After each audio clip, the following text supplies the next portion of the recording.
What is going on, guys? It is your boy, Mammalway, back with another video here in the Lions Den Elite Training Center in Colmar, PA. We always welcome you guys to come hop in, try us out. If you are in the area, we offer a free day 10 trial, so definitely stop by, say hi, come train with us. So recently I wrote an article for our website, Zat Strength, titled, "What Powerlifters Can Learn from Strongman Competitors." And by no means that I mean this to be inflammatory or to say that strongmen are better than powerlifters or that one version of lifting is better than another version of lifting. We're all just trying to get stronger, guys. Can we please just agree on that? But honestly, guys, I do believe one of the best things you can learn to do in your lifetime is to draw knowledge from multiple sources. So when you kind of draw all of your knowledge from one area, you're leaving yourself open to all of the dogmatic teachings of that one area, all of the rigid structuring of that one area, and you may be leaving yourself blind to a lot of information that is out there. So always be willing to learn from people that do things differently from you, people that might not agree with your opinions. Always be open to learning something new from them. So our gym here at the Lions Den, I will say, is rather strongman focused. That's definitely not all we do, but we have a lot of high level competitors here. Joey, the owner, is currently the USS national champion in the heavyweight category. We have OSG competitors here. A lot of our normal gym members hop into competitions all the time. So very strongman central culture here. And I just wanted to share what I think people can learn from the kind of mindset that goes behind strongman competitors. And the very first thing on my list is just the sheer adaptability of a strongman competitor. I think that is the single best trait that a good strongman competitor has, is the ability to basically adapt to every single situation that's thrown at them. And if you think about the sport of strongman itself, this should make sense, right? Strongman's basically someone saying, bet you can't go lift that, and then someone saying, bet you I can. The competitions are based around weird, awkward objects that you have to somehow figure out what's the best way for me to move this thing to wherever it needs to be moved. And very often in competition, you could be dealing with a one-of-a-kind implement that no one else has, you've never trained on it, this is your first time lifting it, and you've got to get it right. Powerlifters, on the other hand, can sometimes gain that title, powerlifting princess. And you've probably seen this stereotype, because while it is a stereotype, I do not believe all powerlifters are this way. There are people that do what I'm about to say, and it's the person that needs the exact right bar, they need the exact right combo rack with the exact right competition plates, the AC needs to be at the perfect temperature for them to lift on, it has to be their song playing over the audio, the stars and the planets have to be aligned, all for them to hit an RP8 set of 5 reps. I'm telling you right now, if this is you, fix yourself. This type of person is just so beyond draining to be around, in that they'll find every little small detail that they possibly can to complain about or to blame for why their session's not going well today. People do this with our very gym here, and this is an insanely well-equipped gym. We have powerlifting bars, we have deadlift bars, we have strongman specialty equipment, we have weightlifting specialty equipment, more plates that you can bat an eye at, specialty bodybuilding equipment, and still people find the little details to complain about, and it's just like, bro, stop. It's just such an energy drain when you're around a person that's going to be complaining about every little detail instead of going, well, I guess that kind of sucks, but I'm gonna lift around this. If you want to find yourself instantly losing respect among strongman competitors, feel free to complain about any of the above. For strongman, there really is no standard, so they truly are prepared for anything. Competitions are always going to be 5 different events, and while they may be predictable in what style of events those are going to be, there's still going to be 5 different events every single time. Add on top what I already talked about, that you could be facing a one-of-a-kind implement that day. Add on top of that, that for strongman competitions, same-day rule changes on the day of the competition are normal, and even event changes are normal if equipment malfunctions happen and things like that. So your whole idea of what's going to be at the competition could change the day of the competition, and strongmen just kind of roll with that. No one complains. In fact, it's disrespectful if you end up complaining to the promoter about minor issues like a slight rule change the day of the competition. We had this same thing happen when Brian Alshrew and Joey were hosting a competition here, and all Brian said was, "Are you really going to complain about this right now?" And the person shut the hell up. It's just not part of the strongman culture to have everything have to be prim and proper. Basically speaking, you show up, you put in the work, and you make it work however you have to. Don't be that guy complaining that you'd be stronger if you had better equipment, if you had access to a better training facility. Nobody cares. Just do what you have to do and make it work with whatever life has given you. Second thing I think strongmen get better over powerlifters is this idea of getting stronger to get stronger. And I know that doesn't make sense. Let me explain. Powerlifters, hands down, they have specificity nailed to a scary degree.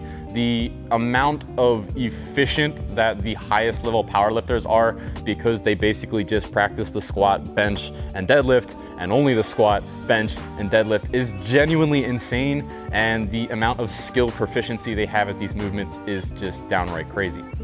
That being said, I think I see way too many intermediate powerlifters or way too many up-and-coming powerlifters try and cut corners with skill proficiency alone, or do they dive way too deep into a super specific program of an advanced level powerlifter way too soon.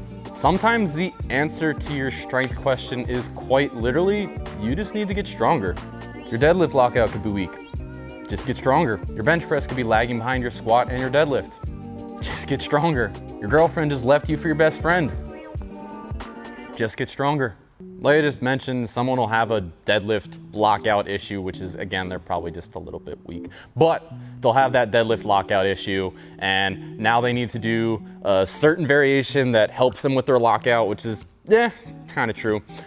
Certain accessory exercises that they now need to fix their lagging muscles or their weak muscles, whatever. And maybe they need to change their whole programming altogether. And they're doing all of this just because one itty bitty portion of their lift is off. Could this help? Sure it could, but so could genuinely getting stronger. And what I mean by that is not freaking out that, oh, I have a lockout issue. It's more so just saying, this is just me not being strong enough to lift that weight. If I continue to give myself the time and consistency in training, I'll probably be like strong enough to lock the weight out, you know? No? I know it's sometimes hard to remember, but fitness truly usually is that simple. It's just time, consistency, and solid effort. That's all. I think strongmen kind of understand this idea of getting stronger to get stronger, because that's exactly what they have to do for a competition. It's really hard as a strongman competitor to train with that same style of specificity that powerlifters can. Powerlifters can literally train a squat, bench, deadlift every single time they come into train, and that's all they have to worry about. For a strongman competitor, again, 5 different events, might not have access to the events to actually train them. A lot of competitors will show up to an event without having ever touched the implements once, or they've only touched them a handful of times. They have to get stronger and then hope that general strength translate over to them being good in the competition. Obviously, you'll see high-level strongman competitors or competitors that just have access to implements, training them in their program leading up to the competition. But again, it's not really to gain strength with those implements. It's more to gain or retain skill in those implements. The main way a strongman gets stronger is by training the deadlift and the overhead press, and usually some sort of quad dominant squat. They drive up all of that general strength. Maybe they train a bit with the implements to retain that skill, and then that general strength is what really gets them through. They literally get stronger to get stronger. My advice to you more intermediate level powerlifters, put the time in to just genuinely get strong. Stop worrying so much that you have to emulate your favorite powerlifter and their insane level of technique proficiency or their insane level of skill, and just get genuinely strong and build a genuinely strong base. And finally, the one thing I think everyone can learn from strongman competitors is just a dominant mindset. Unfortunately, I think lifting can all too often get associated with big egos and, general narcissism. And quite honestly, it's fair. However, I will say with the strongman community, I tend not to see these more narcissistic sides come out, or these as big egos come out, in terms of watching strongman competitors compete, watching them train. And obviously, yes, the personalities still do exist. I'm not acting like strongman's perfect, but strongman competitors display a level of confidence without also displaying the level of ego that goes along with it, and I think it's really cool. And again, it just comes down to something strongmen have to be good at for the sport. A lot of the strongman events you simply can't be good at if you're not confident. Log and circus dumbbell require you to throw yourself underneath of a heavy object and trust that you're going to catch it. Stone loading requires you to really full send that stone up and rip it up as high as you can, or you're not even going to budge it or get it up to a high platform. And things like heavy deadlifts require you to have the confidence that you are indeed going to move that weight, because it's usually a super maximal weight anyway. A lot of things just won't work in strongman if you don't actually believe that you can do the thing in question. It's actually one of the bigger hurdles with the sport, is getting newer competitors to really believe in themselves and to have a strong confidence gain. When it comes down to coaching strongman, a lot of the times after failed attempts, I'm not even gonna cue the person. You literally just hear a coach say, it's there. No cues, no technique corrections, and it's not even the coach being dismissive of their athlete or the coach being mean to their athlete. It's them being honest with their athlete.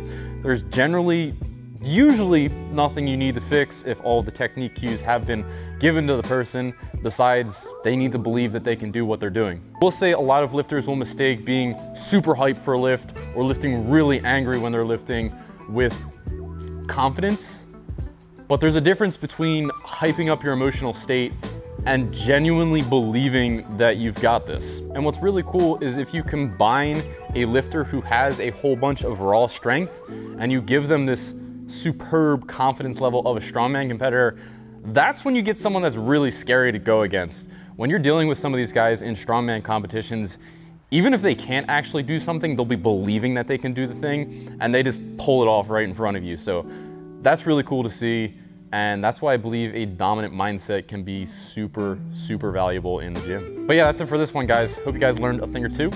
I'll probably do what strongman competitors can learn from powerlifters in the future, of course. Like I said, I think we have something to learn from everybody. So hope you guys enjoyed this one. Hope you guys have a great day, and hope to see you guys in the future. Catch y'all next time.